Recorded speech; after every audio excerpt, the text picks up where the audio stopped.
Morning. Okay, so apologies for yesterday. I was feeling unwell, but I feel much better. So let's do the book review right now. Let's get started. So chapter 9 turned out advanced.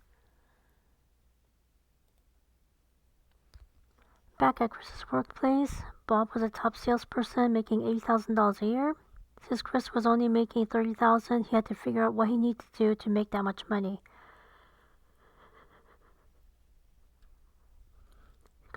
Chris thought that the time away from Jackie would fix their relationship because keep in mind he was in Louisiana meeting his biological father and his extended family.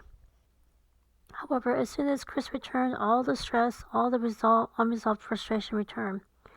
He set his goal to make $80,000. Back at work, his supervisor Patrick had a nervous habit of repeatedly clicking on his pen. Patrick also micromanaged Chris, interrupting his sales calls, reminding him to tell customers that their company sells higher quality products at prices that are lower than their competitors. During one of his sales runs, he went to San Francisco's General Hospital to deliver samples in a catalog. At the parking lot, he saw a red Ferrari looking for a parking spot.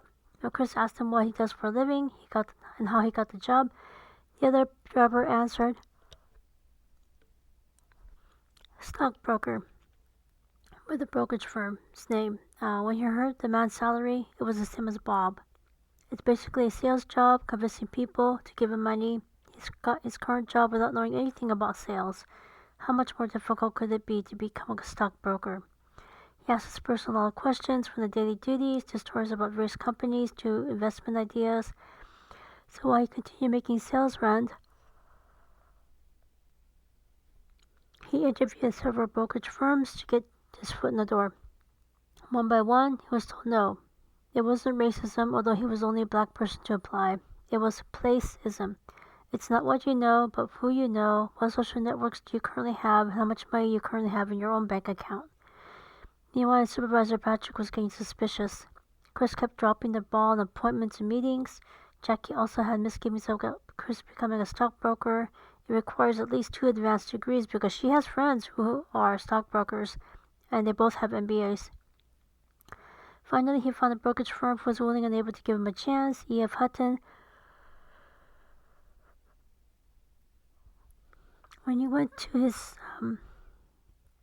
former employer to pick up his last paycheck, it was far less than usual because he didn't make as much sales during the last few weeks of his employment. Plus, he didn't qualify for unemployment either. He also had the pile of parking tickets he hadn't paid yet.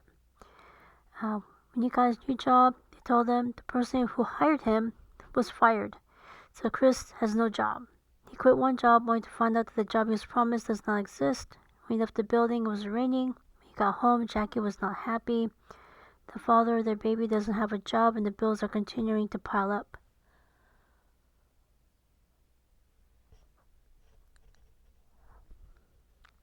He scrambled to get another job interview, at this time with Dean Whittier. Fortunately, he had a friend with a connection to make the interview possible. Also, his gut instinct told him that Jackie might use the baby as a bargaining chip. The last straw happened with his friend Latrell's son. Sebastian was in an accident. A car hit Sebastian when he was on his tricycle. Sebastian died at the scene. Everything that was going wrong in the relationship was released in one argument. Next morning, she confronted him, telling him he will fix everything before he leaves. He explained that he had to get his son dressed and take him to daycare. As she walked down the stairs, he grabbed both of her wrists. As she turned away, she tried to pull away. He released his grip. She fell into some rose bushes. She yelled back that he will leave their apartment. He countered, saying that he's not leaving. As he was getting his son ready for daycare, there was a knock on the door. The police were there to arrest him for domestic violence.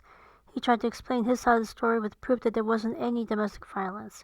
However, the police were already prepared to send him to jail. Jackie was there to get their son to daycare. Since it was Friday, the judge won't come into court until Monday, so he made his one phone call to his new boss, letting them know that he's tied up at the moment but will show up to work next week.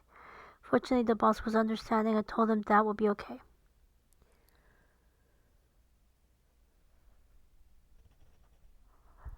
On Monday, the judge showed up.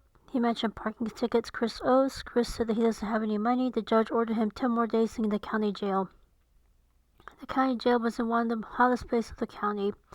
There isn't any unusual breeze. The one thing that kept him going was the fact that he was in the military. He's used to being in uniform, and the meals consist of cold bologna sandwiches with stale coffee.